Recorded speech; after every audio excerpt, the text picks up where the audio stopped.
Hey everyone, we all buy t-shirts because of an emotion, whether we like it, how we feel about it, whether it's funny or we want to support a team. So in this video, I want to show you 10 popular emotions on why people buy t-shirts. I'm going to show you examples of what these t-shirts look like and give you bullet points on what to look for when designing for this. The hope is that when you design t-shirts, design around these emotions so that you can get more sales because people buy with emotion. So let's get into it. I'm going to share with you the 10 most popular emotions on why people buy t-shirts. All right, the first emotion is identity. This is me, I am blank. People just want to tell the world who they are. So here are a couple or 3 different examples of t-shirts. I got these from Amazon. So just a girl who loves dogs. I'm a dog lover, or in this case, the person who buys this is a dog lover. I like dogs too. Emergency nurse. I'm not an emergency nurse, but a person who is an emergency nurse would want to buy this. They identify with this because that's who they are. Gamer dad.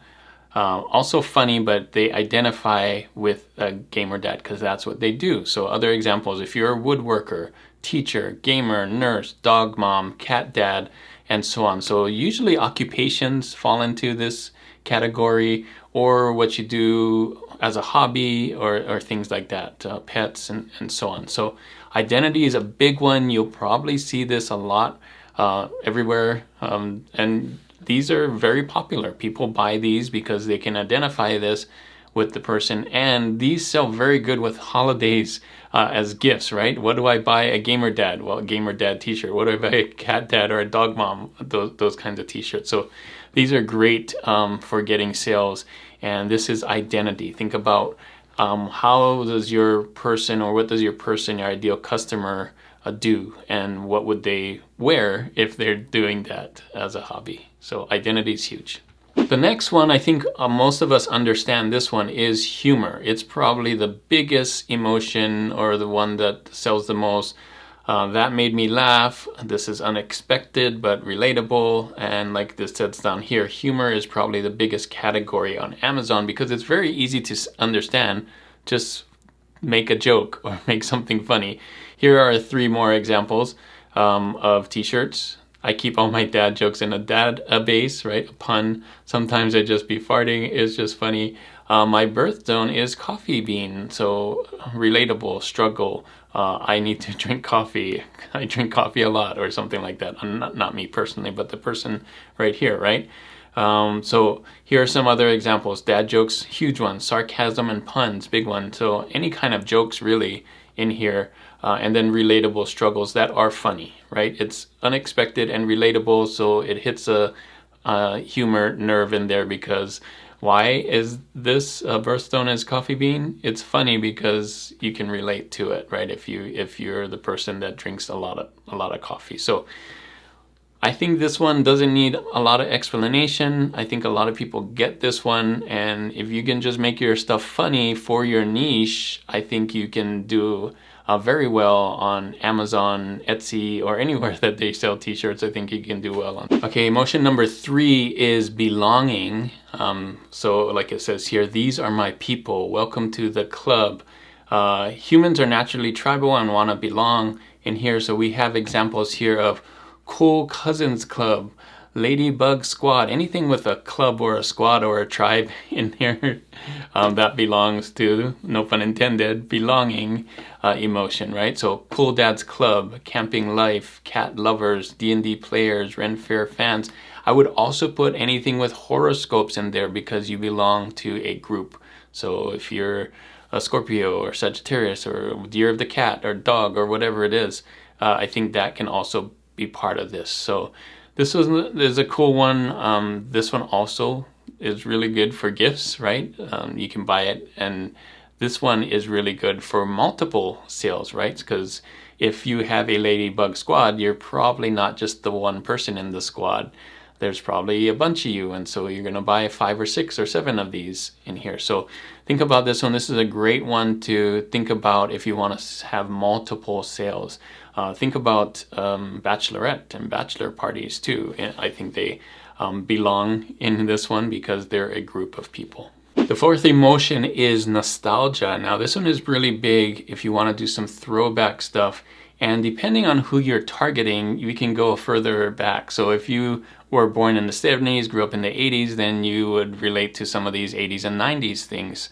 If you were born later, then of course you would do some 2000 things. Or if you were born earlier, you could get away with designing things for older people in the 70s, 60s, and 50s, right? And even if you didn't grow up there, I think in that time, I think people still love the nostalgia. We see a lot of vintage looking designs. So even if you didn't remember that, you can take me back to that time where it was really cool, right? So there's a powerful emotion combining happiness and memory. It was a happy time back in the day, right? In the 80s, that's what people say. The 80s was the best time, or the 90s was the best time, depending when you grew up, when you were a teenager.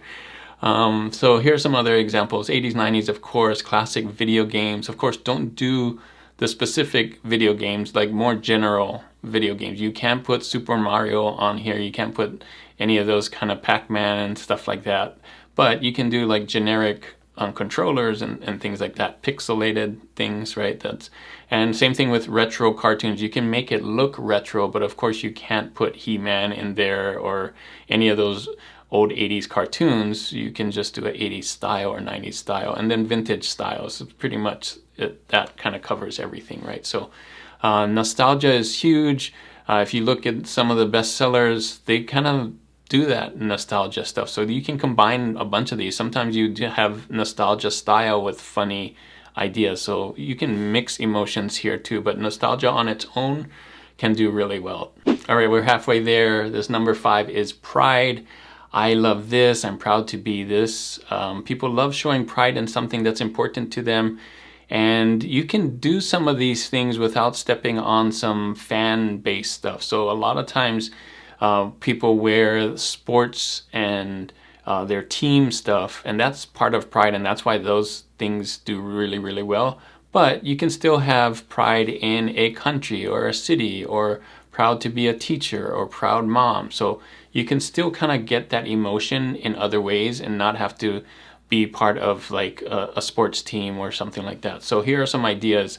USA, of course, big one right now for pride in the USA for the 250th anniversary of July 4th. State pride, that's a big one too. So if you can do some things that relate to people's state or country, that would be big. In this case, Brazil, country. Heritage is a good one.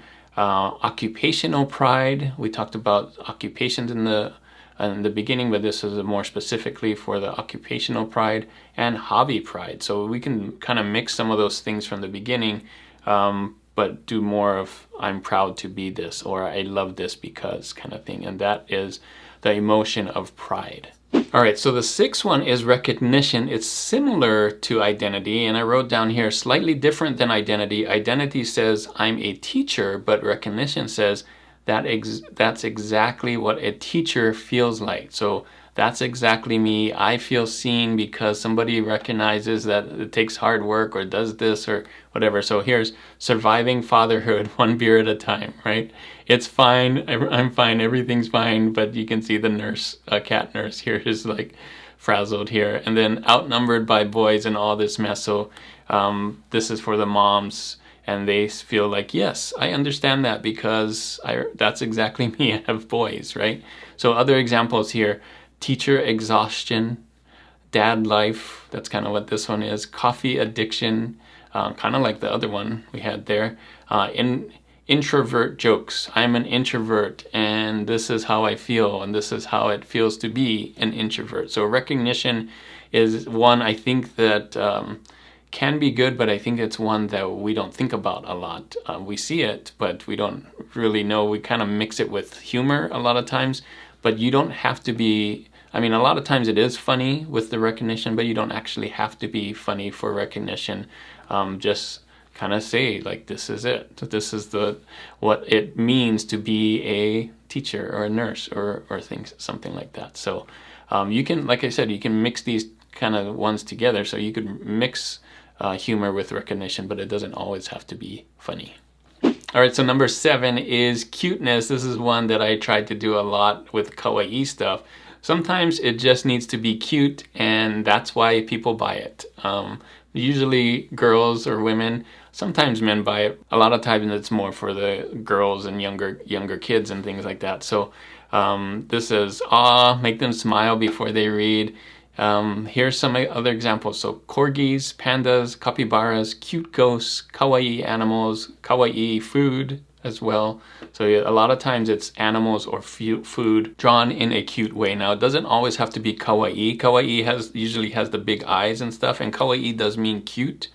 But as long as it is cute and drawn in different styles, so I tried to put different styles in here where you have the big black eyes. This doesn't have the eyes, it's just on food. And this is also cute, but drawn in more of a realistic looking way.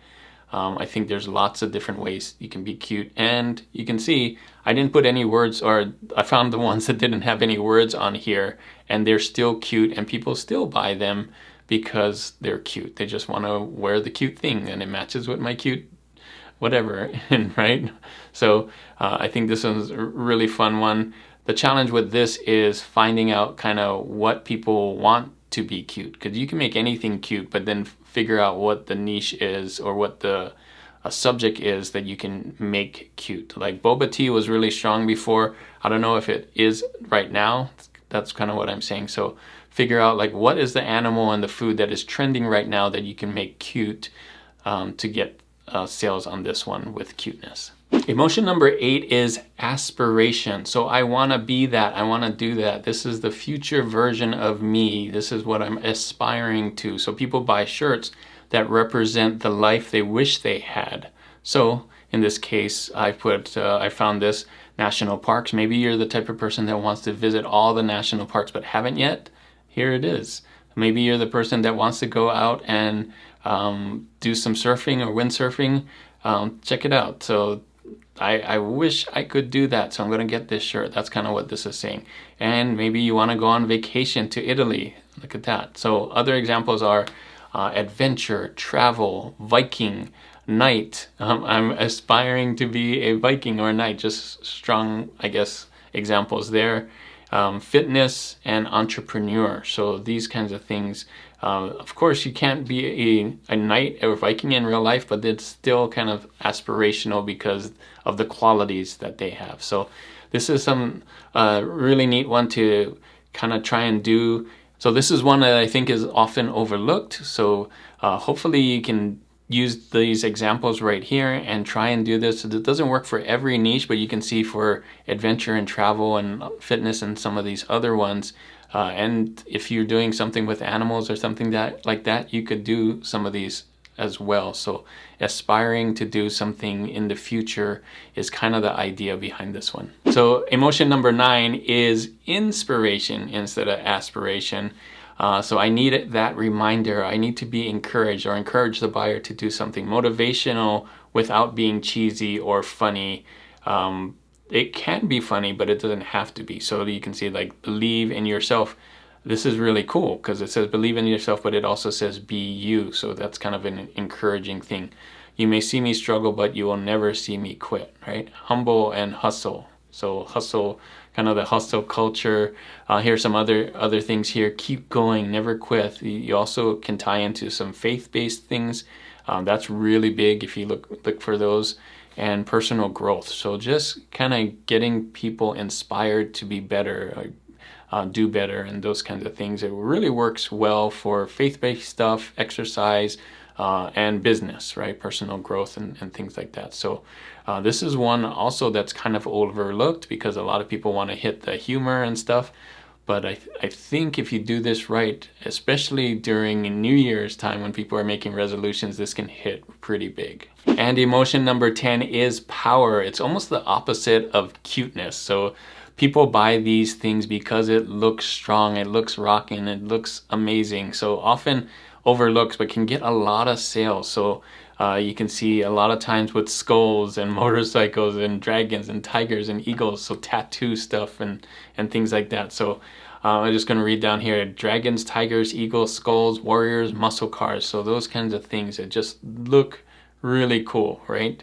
And so it's not like looks really cute, but this one looks really cool. So it's almost like the opposite. So these kinds of things also sell well during the holidays for people who like these kinds of things. It kind of is on the inspirational side, but just more about just feeling strong and strong things. So I think this is a really cool one to try and do. Often overlooked as well, so that's why I wanted to do these 10 emotions, is because a lot of these, besides the funny one, are often overlooked when creating designs. A lot of people just go to the funny because it's really easy to understand, and then I wanted to make this for you so that you can see all the different types of ways that you can use emotion to get some sales. So there you go. Those are the 10 most popular emotions to buy a t-shirt. Of course, there's lots of other emotions. But if you want to recap, I have this right here. Someone made this for me in our school, or the Shirt Heads school community. If you want to learn more about that, we talk about design and of course things like this, like emotion and things. I'll put a link in the description. I'm there with Jay D'Souza and over 200 members now. So there's a link down there. There's a free trial, a limited free trial going on right now, so you can try it out. So if you want to learn more about that Shirt Heads community, I have this video right here that I made with Jay D'Souza. You can go and watch that. We go over what it is and what we do there, and we're just having a blast. So thanks again for watching. Hopefully these 10 emotions help you get some sales. And as always, keep creating and keep learning. I'll see you on the next one.